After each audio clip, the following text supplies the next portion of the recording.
Friends, welcome to Opinner Academy. So we will be dealing with current affairs of 25th October.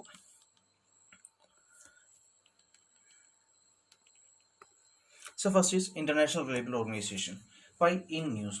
See, an Indian Apurva Chandra, Labour and Employment Secretary, has been elected as the chairperson of the governing body of International Labour Organization from October 2020 to June 2021. Right. So it was in news.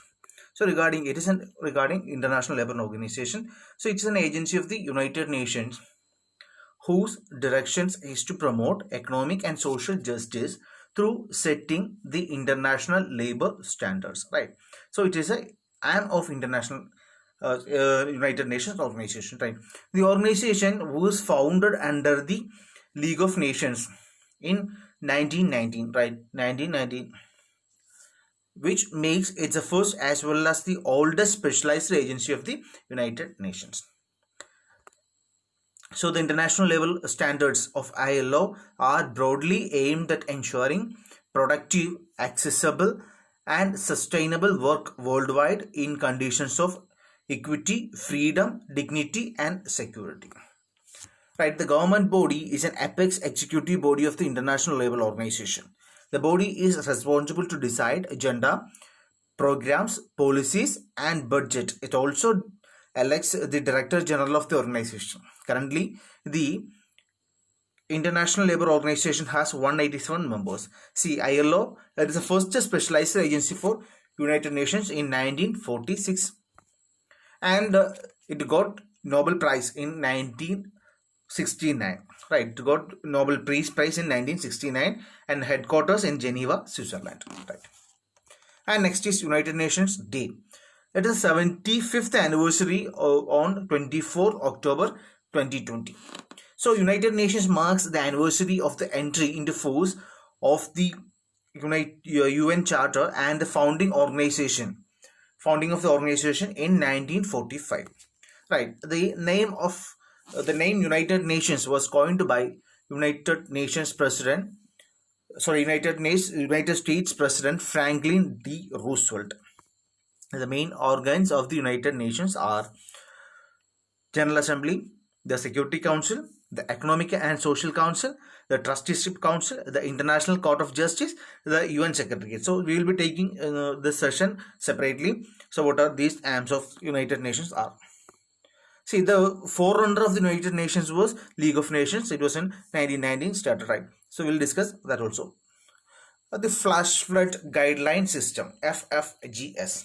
See, it was launched by the Indian Meteorological Department and India's National Disaster Management Authority and the Central Water Commission have also partnered this system, right? This three departments, right? It was developed by US-based Hydrologic Research Center, right? So this department launched by the India Meteorological Department, right? With the and helped by National Disaster Management Authority and the Central Water Commission. See, flash floods are sudden surges in water level. That means sudden uprising in the water. See, water level will be increasing very fast during or following an intense spell of rain occurring in a short time duration over a localized area. See, very much clear. It's during a short time, where maybe few hours, maybe 1 or 2 hours, maybe 5 hours, maybe 10 hours, maybe few hours. Right, occurring in a short time duration over a localized area, very small area. See, flash floods can occur in cities and in hilly regions also. See, this dedicated FFGS center will be established in New Delhi. This flash flood threat warning will be issued 6 hours in advance, whereas a flood risk warning will be issued 24 hours in advance. Warning about the watershed will be issued 12 hours in advance. Okay, that is a system. Then Maharashtra withdraws general consent to the CBI. Okay, why? See, the Maharashtra government has withdrawn general consent given to the Central Bureau of Investigation to probe case in the state. Okay, the decision means the central agency will have to get consent from the state government for every case it registers in Maharashtra, right? So now the agency CBA have to go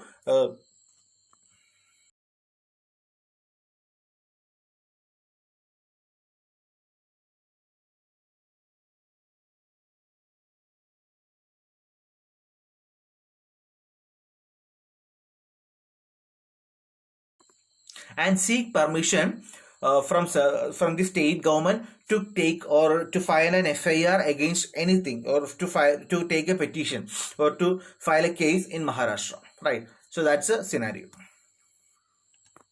See why? Unlike National Investigation Agency, actually National Investigation Agency have not need any any permission from the state. But in the case of CBI, it was governed under the special or Delhi Special Police Establishment Act, right? So CBI is governed under Delhi Police Establishment Act. This make a consent of state government. Okay, consent of state government mandatory for conducting investigation in any state. So if CBI want to go to any state or investigate any state, inside any state, it needs a consent of the state. See, there are two kinds of consents: case specific and general consent. Two kinds of consent are there. One is case specific and the another is general consent. See, given that CBI has jurisdiction only over central government departments and employees, it can investigate a case involving state government employees or a violent crime in a given state only after that state government given its consent. Okay, that is a state that is the law. See, that is the law, right? Next is India Energy Forum. The Prime Minister will inaugurate India Energy Forum Week, a global platform to understand best practices, discuss reforms, and inform strategies for accelerating investment into the Indian oil gas value chain, and from October 26 to 28. Right. So this is the fifth such event organized by Niti Aayog. So this is organized by Niti Aayog, very much important, and Ministry of Petroleum and Natural Gases. Right. Around 45 CEOs of the major oil and gas companies will attend the event this year. Right. See, the objective behind the meeting of this is to deliver a global platform to understand best practices, discuss reforms, and inform strategies for accelerating investment into the Indian oil and gas value chain. Right. So about India Energy Forum, India Energy organization, which represents, is an Indian organization which represents the energy sector as a whole. Okay, so India Energy Forum represent Indian energy sector as a whole. Established in the year October 2001 and has its headquarters in New Delhi, and most of the major public and private sector organization in power, oil and gas, coal and renewable energy have become its member, right? And it serves as a catalyst for the development of a sustainable and competitive energy sector in India, right? Then Himalayan brown bears. Why in news? See, now the studies predicts that the massive habitat declines by year 2050 due to the climate change. So Himalayan brown bears will decline its number by 2050 due to the climate change. Right, a significant reduction in sustainable habitat and biological corridors of the species due to climate change. Its species will be reduced, right?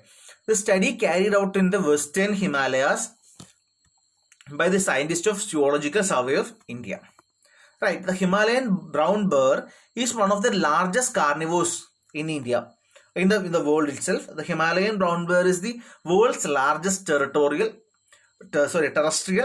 carnivore. Okay, it's the largest terrestrial carnivore.